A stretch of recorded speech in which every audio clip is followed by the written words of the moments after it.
Hello friends, in this quick tutorial I'm gonna show how to add an admin to a Facebook page. Here is my Facebook page. Now I'm scrolling down and clicking on settings, and now click on page rules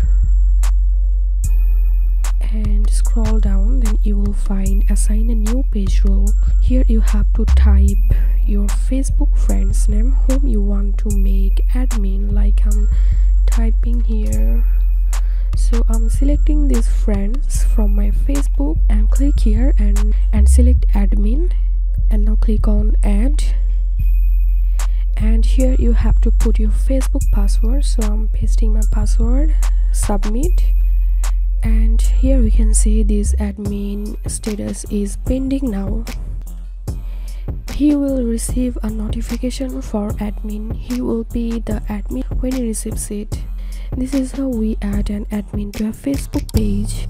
If you benefited a little from this video, then make sure to subscribe. How to 1 minute. Thank you.